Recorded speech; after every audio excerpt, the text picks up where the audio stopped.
कैसे हैं आप सब? आई होप आप सभी अच्छे होंगे। आज का हमारा टॉपिक है डेप्रिसिएशन। डेप्रिसिएशन नाम तो सुना ही होगा, नहीं सुना नाम? नहीं। क्लास 11th में आने के बाद डेप्रिसिएशन सोचते हैं बच्चे कि ये टॉपिक कैसा है, इसका क्या मीनिंग है।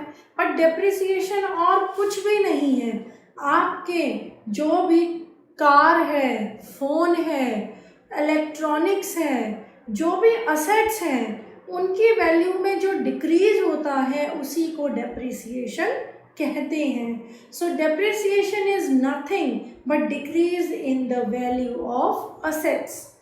क्या मैम ये इंटेंजिबल असेट्स पे भी होता है?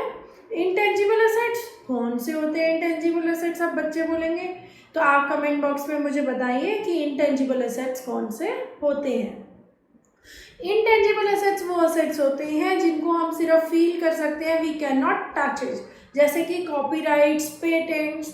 तो जब डेप्रिसिएशन इंटेंजिबल असेट्स पे लगती है तो उसे हम कहते हैं अमोर्टाइजेशन। Okay, understood. सो डेप्रिसिएशन की मैंने आपको इजी तरीके से डेफिनेशन बता दी है। डेप्रिसिएशन जो है वो कब लगता है? डेप्रिसिएशन जो है साल के एंड में लगता है। हमें actual value, actual cost of asset निकालनी होती है, क्योंकि हमें बैलेंस शीट में उसकी वैल्यू लिखनी होती है। तो हम क्या करते हैं, हम उसकी एक्चुअल वैल्यू को डेप्रिसिएशन को डिडक्ट करके निकालते हैं।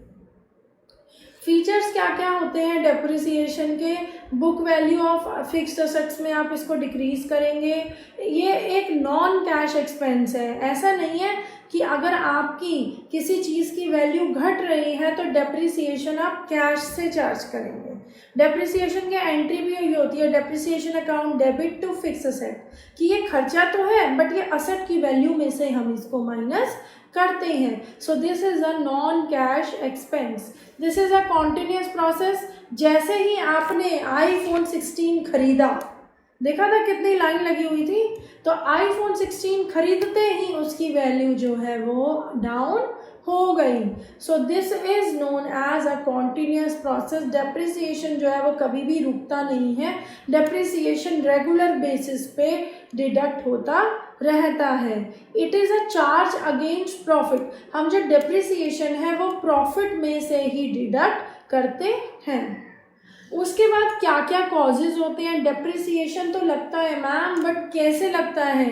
Bye constant use. अगर आप फिक्स्ड असेट्स को, मशीनरी को आप रेगुलर टाइम्स पे यूज़ करते जा रहे हो, तो क्या यूसेज से उसकी वैल्यू कम नहीं होगी ना? वियर एंड टियर हो जाएगा, जिसकी वजह से जो मशीनरी है उसकी वैल्यू डाउन हो जाएगी।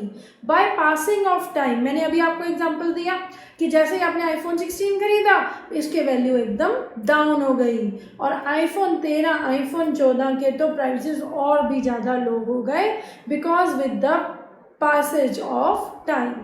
By obsolescence, मैम ये obsolescence क्या होता है? ऑब्सोलिसेंस का मतलब होता है कि जब भी कोई न्यू फीचर फ़ोन में, टीवी में, मशीनरी में आ जाता है तो जो प्रीवियस फीचर है वो अपने आप ही पुराना हो जाता है। तो obsolescence means that the asset become outdated because of change in technological methods, production methods, change in market demand. अब मार्केट में आप देखते हैं उसी तरीके के कपड़े मिलते हैं जो कपड़े लोग पहन रहे होते हैं। आपको क्या प्रीवियस ईयर के कोई 90s के कपड़े तो मिलेंगे नहीं मार्केट में, है ना? तो there is change of demand, तो उसकी वजह से ऑब्सोलिसेंस हो जाता है और हम जो है अपने एसेट को डेप्रिशिएट करते हैं। उसके बाद है आपका बाय एक्सीडेंट। फॉर एग्जाम्पल, आपका कोई नेचुरल कैलामिटी आ गई, अर्थक्वेक, फ्लड्स, कुछ भी ऐसा हो गया जिसकी वजह से आपके एसेट को हार्म पहुंच गया, तो इसकी वजह से आपकी जो वैल्यू है एसेट की वो डेप्रिशिएट हो जाएगी। तो आई होप आपको समझ आया होगा। इस वीडियो में मैंने डेप्रिसिएशन का meaning, causes and features explain करे हैं। आई होप आप सभी को समझ में आया होगा। अब मैं नेक्स्ट वीडियो में इसकी अकाउंटिंग ट्रीटमेंट डिस्कस करूँगी कि डेप्रिसिएशन अकाउंट कैसे बनता है।